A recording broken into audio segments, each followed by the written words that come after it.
இந்தியாவுடனான போரில் நாங்கள் தலையிட முடியாது என பேசிய அமெரிக்கா, திடீரென இந்தியா பாகிஸ்தான் மோதலை முடிவுக்கு கொண்டு வந்தேன் என ட்ரம்ப் அறிக்கை கொடுத்தது பலருக்கும் அதிர்ச்சியை கொடுத்தது. ஏன் காரியம் இல்லாமல் அமெரிக்கா தலையிடாதே என பலரும் நினைத்த நிலையில், நேற்றைய தினம் பிரதமர் மோடி பேசியதிலிருந்தே பல உண்மைகள் வெளிவந்திருக்கின்றன. இந்த நிலையில் ஏன் உலக நாடுகள் இந்தியா பாகிஸ்தான் போரை உடனடியாக தடுக்க நினைத்த காரணம் தற்போது வெளியாகி அதிர்வலைகளை உண்டாக்கி இருக்கிறது. இந்தியா பாகிஸ்தான் இடையே திடீரென உருவான மோதல் சர்வதேச சமுதாயத்தில் பெரும் அதிர்வலைகளை ஏற்படுத்தியுள்ளது. இந்தியா இந்த முறை எடுத்த கடுமையான நடவடிக்கைகள் உலக நாடுகள் பலவற்றின் தூக்கத்தை கெடுத்தது என்றே கூறலாம்.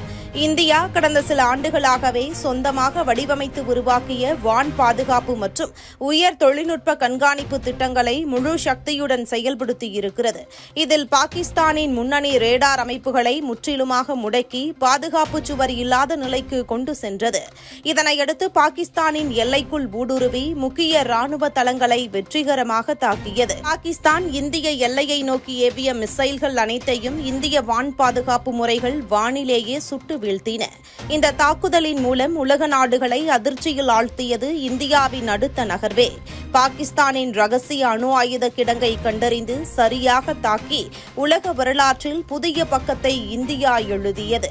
இதுவரை எந்த நாடும் இதுபோல அணு ஆயுத இருப்பிடத்தை தாக்கி சாதித்ததே இல்லை. இதில் குறிப்பிடத்தக்கது என்னவென்றால், அமெரிக்கா தயாரித்த அதிநவீன விமானங்கள் மற்றும் சீனாவின் 4th ஜெனரேஷன் விமானங்களை இந்திய வான் பாதுகாப்பு முறைகள் சுலபமாக கண்காணித்து அவற்றை தகர்த்து வான்வழி போரில் அதிரடி வெற்றி பெற்றது. இந்தியா பயன்படுத்திய செயற்கைக்கோள்கள், நவீன ரேடார் முறைகள், வான் பாதுகாப்பு முறை, எலக்ட்ரானிக் யுத்த தொழில்நுட்பங்கள் அனைத்தும் அமெரிக்கா மற்றும் சீனாவின் செயல்பாடுகளை கூட தாண்டிய அளவிற்கு செயல்பட்டதாக பாதுகாப்பு வட்டாரங்கள் தெரிவித்தன.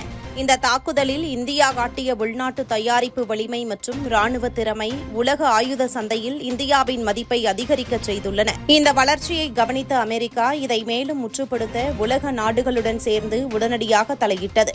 இந்த தாக்குதல் உலக நாடுகள் எதிர்பார்க்காத அளவுக்கு சென்றுவிட்டதாலும் இந்தியாவின் தொழில்நுட்ப முன்னேற்றம் எதிர்கால பாதுகாப்பு வர்த்தகத்தில் இந்தியாவை முக்கிய இடத்திற்கு கொண்டு செல்லும் என்பதையும் இந்த சம்பவம் நிரூபித்திருக்கிறது. இந்த விவகாரம் தொடர்ச்சியாக சர்வதேச கவனத்தை ஈர்க்கும் என நிபுணர்கள் மதிப்பீடு செய்து வருகின்றனர். இந்தியாவின் மதிப்பு உயர்ந்தால் இதுவரை ஆயுதத்துறையில் முன்னேறியுள்ள அமெரிக்காவிற்கு பெரிய அடி விழும் என்பதால்தான் ட்ரம்ப் தலையிட்டதாக கூறப்படுகிறது. பாகிஸ்தான் பிரதமர் தொடங்கி அந்த நாட்டின் பல முக்கிய தலைவர்கள் அமெரிக்க அதிபர் ட்ரம்பிற்கு போரை நிறுத்தியதற்கு நன்றி தெரிவித்தனர். ஆனால் இந்திய பிரதமர் மோடி எங்குமே ட்ரம்ப் பெயரையோ உலக நாடுகள் பெயரையோ குறிப்பிடவே இல்லை. மாறாக பாகிஸ்தான் நேரடியாக இந்தியாவிடம் கெஞ்சியது என்ற உண்மையை உரக்கச் சொன்னதுடன் இந்தியாவிற்கு எந்த நாடும் மத்தியஸ்தம் செய்ய தேவையில்லை எனவும் குறிப்பிட்டு அதிரடி காட்டினார். இந்தியாவின் சொந்த தொழில்நுட்பம் உலக நாடுகளை கலங்கச் செய்திருப்பது மட்டுமே இப்போது தெளிவாக தெரிய வந்திருக்கிறது.